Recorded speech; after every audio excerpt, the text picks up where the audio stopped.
In this video, we're going to talk about the ego, and we're going to talk about ego transcendence and ego death. So let's jump right into it. Let's ask the question here: what is the ego? What is the ego? Now, I've been asking myself this lately. What is the ego? And I realized that the question that is being asked, what is the ego, is the ego. That is the ego. So then, what I concluded after doing a little bit of self-inquiry here is that ego exists in the plane of consciousness, which uses abstractions, which uses thoughts, which uses words. So, this plane of consciousness, this plane of abstractions, what Plato called the plane of pure ideas, that's still part of the ego. So as long as you can think, and you're thinking, and you're formulating words, abstractions, thoughts, and speaking them, that is the ego in play. That is the ego in motion. We often think of an egotistical person, right, as like someone who's arrogant, because that's our narrow understanding of ego. Sure, an egotistical person is arrogant. They have a lot of storyline of who they think they are, abstraction storyline of I am this. Like if you think of an arrogant person, they got a big story. That's a big ego, a big story. But that's just a small part of it, okay? That's a small part of it. I'm using my ego to speak to you abstractions. I also have an ego then. You have an ego. It seems that this physical plane of existence for humans by default calls for the ego to come into play, because we're linguistic, thinking, abstract beings. We are abstract. Think about it. Everything, you know, like this is a concept that we perceived of, an abstract thing. It's a phone. With our abstractions, with our mental abstractions, we actually used like the rational mind, and we put things together and we came up with this technological device. We're abstract beings. Human beings are abstract beings. So it seems that by default, when we're naturally tuned to think. We're naturally tuned into the world of intellectual thoughts and abstract thoughts, right? That is a plane in which the ego exists in. So that means everybody, all human beings, because all human beings are linguistic and they speak, they use language, they have an ego. That's the sense of separate self. That's the sense of that is able to formulate abstractions, mental abstractions, and communicate them using language, using words. To go beyond the ego, to transcend the ego, to go beyond your ego, is to not think. In Zen Buddhism, that's the no-state mind. The most revered state of being in Zen Buddhism is the no-mind state. That's the egoless state. That's the state where you have no storyline. You're nobody. There's no storyline. There's no you. There's not a storyline. There's no like, here I am being a Zen monk. You know, I am here to liberate the world. I am here to save the world. I am here to relieve the suffering of all beings. That storyline in the true no-mind state does not exist. There is an empty mind right there. And that is what ego transcendence is. That's what ego death is. Ego death is not being humble. Being humble is still ego. Because you say, I am being humble. That's ego. That's ego. Like, you know, today, I was in the shower and I was like, Saeed, you're becoming more and more a yogi as of late. That's ego. Storyline. Anytime you tell yourself a storyline, that's ego. Now, that's not a bad thing.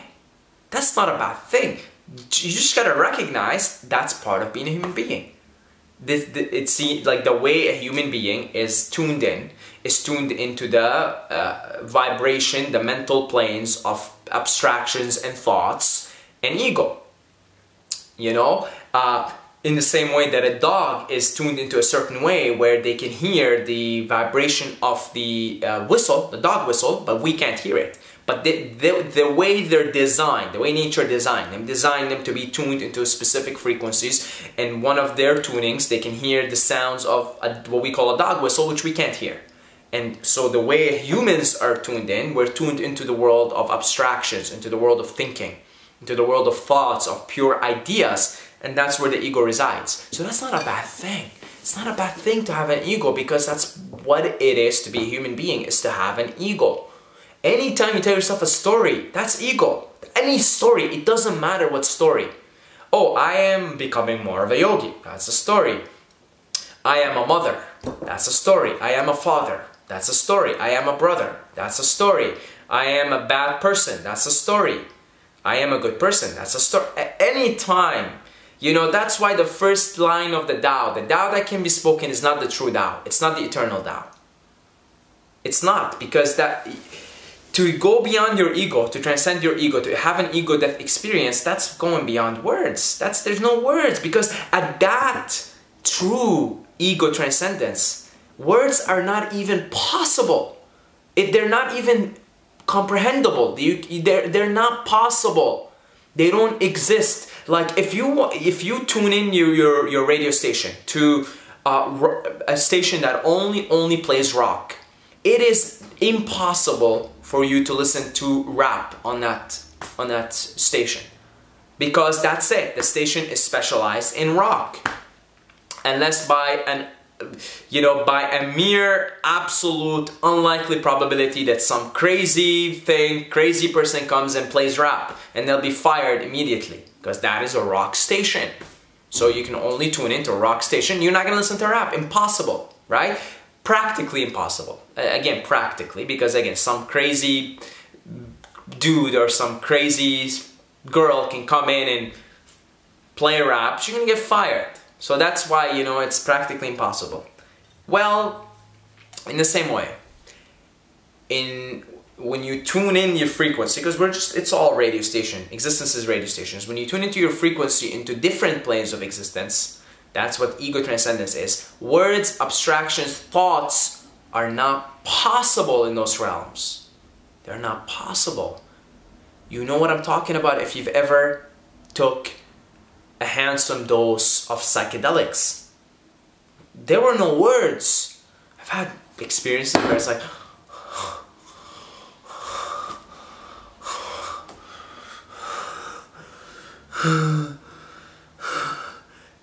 my mind was empty. There were no words. It was a pure experience.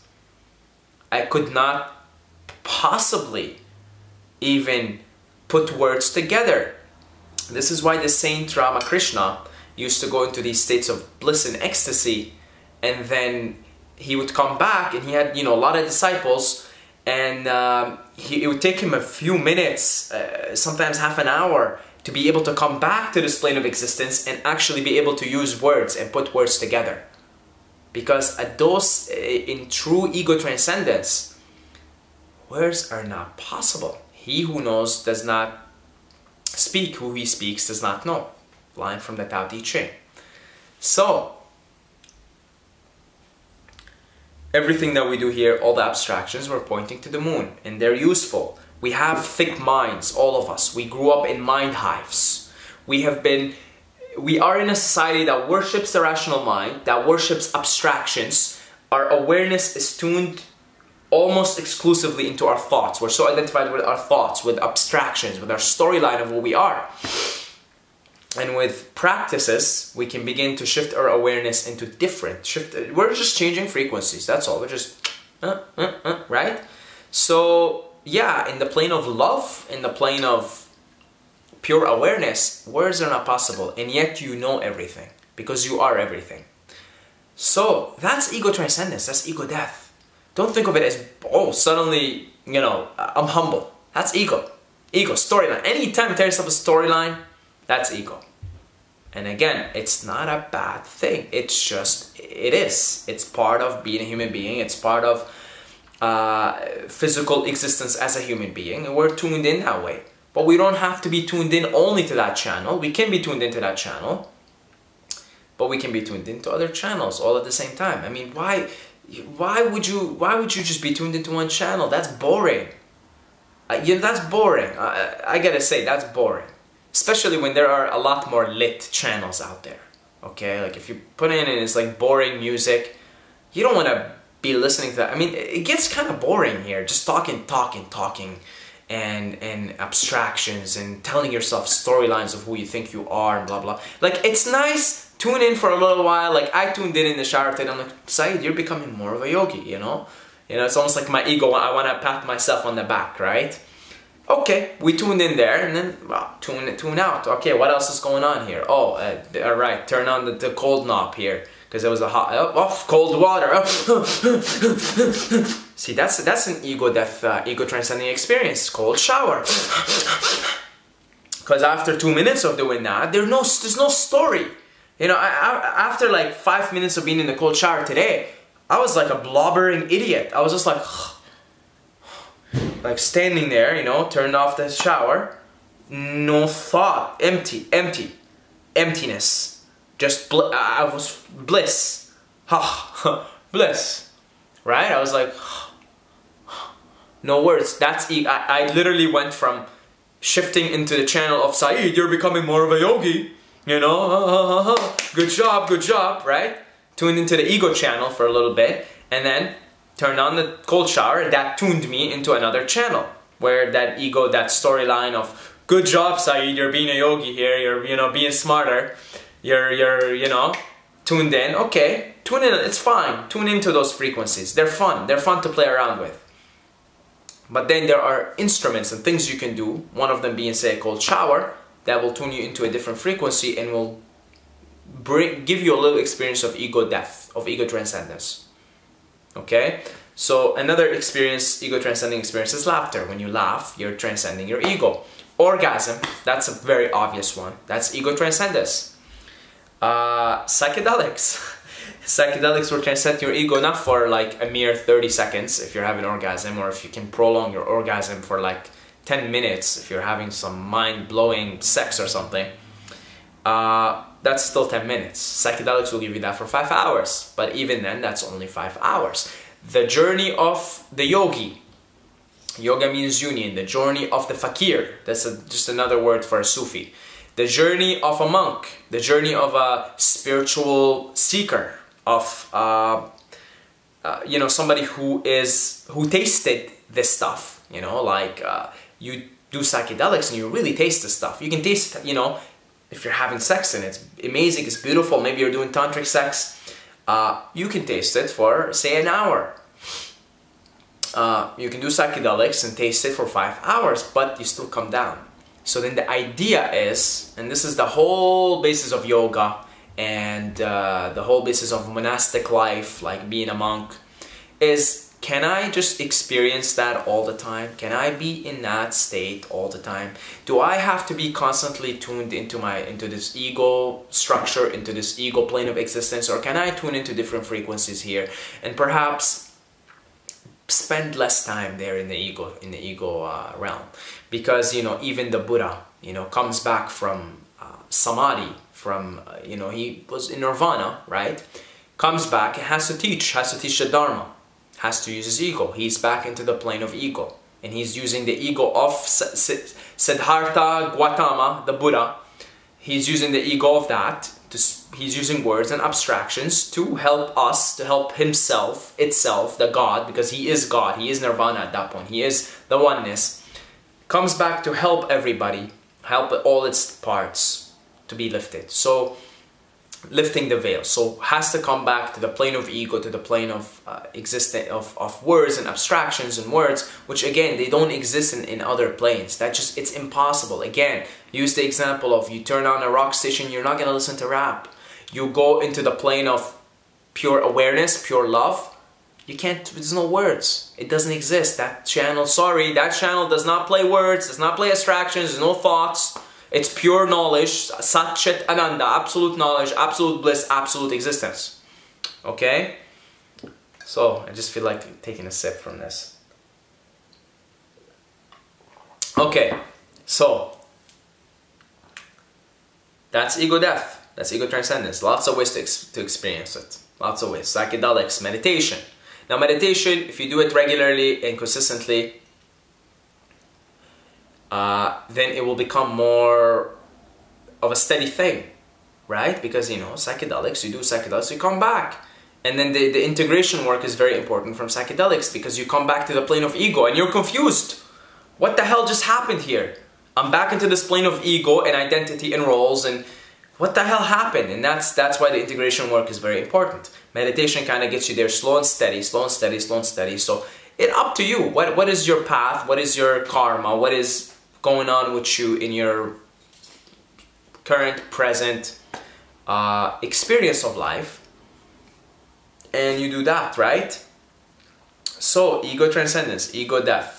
It's, again, I don't want to say this one more time, it's not being humble, it's not being down to earth, and it's not doing good things. Because as long as you think I am a good doer and I'm doing good things, ego. Still in the realm of ego. Still in the realm of ego, okay? So as long as I'm speaking to you in these videos, I'm using my ego, and that's cool. The Buddha had to come back and he used his ego. So ego is not bad. Please, please, ego is not a bad thing. But if you just look at it as one more plane of existence, one more thing, and I'll tune into it whenever, every now and then. Like, I have to tune into it here when I make these videos, right? And I tune into it from time to time when I have to pat myself on the back for being becoming more of a yogi. It's okay, it's fun. As long as you do it for fun and you recognize it for what it is and you don't take it too seriously, then you can begin to experience other states of consciousness. And so that's where we're heading here. We're all on this path. That's where we're heading. So if you are interested in this stuff, I have a project going on right now called Enlightenment University, right? And I called it Enlightenment University arrogantly. I'm not enlightened at all.